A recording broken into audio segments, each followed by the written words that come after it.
कृषि कानूनों के खिलाफ किसानों के प्रदर्शन का आज 12वां दिन है और किसान दिल्ली की सीमाओं पर अब भी डटे हुए हैं।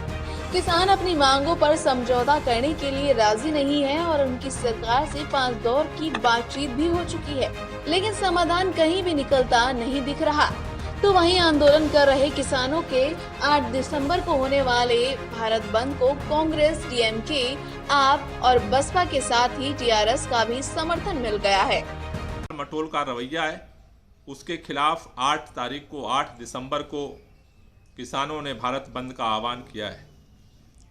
आम आदमी पार्टी के राष्ट्रीय संयोजक और दिल्ली के मुख्यमंत्री श्री अरविंद केजरीवाल जी ने आह्वान किया है दिल्ली के और देश के समस्त आम आदमी पार्टी के पदाधिकारियों व कार्यकर्ताओं से कि 8 दिसंबर को किसानों द्वारा किए जा रहे भारत बंद का आम आदमी पार्टी पूरी तरह से समर्थन करे और सभी राज्यों में, सभी जिलों में हमारे कार्यकर्ता किसानों का सहयोग करें। देश के लोगों से भी मैं अपील करना चाहता हूं कि ये लड़ाई केवल किसानों की नहीं है, ये लड़ाई देश की लड़ाई है, क्योंकि हमारा देश कृषि प्रधान देश है। अगर कृषि को ख़त्म किया जाएगा, किसान खत्म होगा, तो देश को ख़त्म करने का रास्ता खुलेगा। इसलिए आप सबसे मेरा निवेदन है, किसानों द्वारा 8 दिसंबर को भारत बंद का समर्थन करें। आम आदमी पार्टी के सभी कार्यकर्ता सभी राज्यों में, सभी जिलों में जहां जहां हैं, इसका समर्थन करें। अब 11 से ज्यादा विपक्षी दल और 10 ट्रेड यूनियन भारत बंद का समर्थन कर रहे हैं। राजस्थान में कांग्रेस और एनडीए की सहयोगी राष्ट्रीय लोकतांत्रिक पार्टी आरएलपी ने रविवार को किसान संघों द्वारा 8 दिसंबर को बुलाए गए भारत बंद को अपना समर्थन दिया है। आरएलपी सांसद हनुमान बेलीवाल ने इस कानून को काला कानून करार दिया है। बिल है ये किसान विरोधी है, काला कानून है। तीनों बिल इनको प्रधानमंत्री जी को किसान हित में वापस करना चाहिए। और 8 तारीख को जो किसान संगठनों ने भारत बंद का आह्वान किया, राष्ट्रीय लोकतांत्रिक पार्टी भारत बंद को समर्थन देती है और देश के तमाम 1 दर्जन राज्यों के अंदर जहाँ आरएलपी के कार्यकर्ता है, उन सबसे मेरी अपील है कि वो भारत बंद के अंदर किसान संगठनों का सहयोग दें, शांतिपूर्वक तरीके से भारत बंद कराने में अग्रणी भूमिका निभाएं। और बाकी व्यापारियों और दूसरे वर्गों से भी अपील है कि किसानों के साथ कंधे से कंधा मिला के लड़ाई लड़े और किसानों की मदद करें। किसान तकलीफ के अंदर है, अन्नदाता संकट के अंदर है और इनको मजबूती देनी हर वर्ग की जिम्मेदारी है।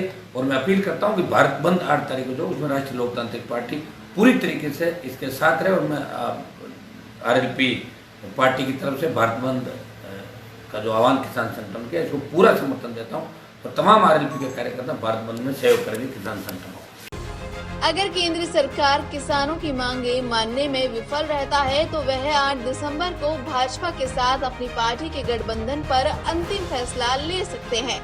बता दें, बेनीवाल की पार्टी आरएलपी केंद्र में भारतीय जनता पार्टी की सहयोगी है। इसके साथ ही राजस्थान के मुख्यमंत्री अशोक गहलोत का कहना है कि कांग्रेस पार्टी 8 दिसंबर को किसानों के पक्ष में भारत बंद का समर्थन करती है। जैसा कि हम जानते हैं कि राहुल गांधी किसानों की आवाज उठाते हैं, वो देश के किसानों के कट्टर समर्थक रहे हैं। किसानों के मुद्दे को देश के हर कोने तक ले जाने में कांग्रेस कार्यकर्ता उनके साथ है। मैं यहाँ से एक घोषणा करना चाहता हूँ। कांग्रेस पार्टी ने 8 दिसंबर को होने वाले भारत बंद का, जो किसानों के समर्थन में भारत बंद का आह्वान हुआ है, उसका पूरे तौर पे समर्थन कांग्रेस पार्टी का है। राहुल गांधी जी ने हस्ताक्षर अभियान, किसान सम्मेलन, ट्रैक्टर रैलीज करके एक जो आवाज़ उठाई थी किसानों के पक्ष में, उसी आवाज़ को हम बुलंद करते हुए 8 दिसंबर को हमारे ज़िला मुख्यालयों पर, प्रदेश कांग्रेस कमेटी के कार्यालयों पर, तमाम जगह प्रदर्शन किए जाएंगे और इस बंद को सफल बनाने में कांग्रेस एड़ी चोटी का जोर लगाएगी। वहीं एनसीपी प्रमुख शरद पवार ने केंद्र सरकार को चेताया है कि अगर गतिरोध जारी रहता है तो वह आंदोलन दिल्ली तक ही सीमित नहीं रहेगा। पूरे देश के लोग किसानों के समर्थन में उतरेंगे।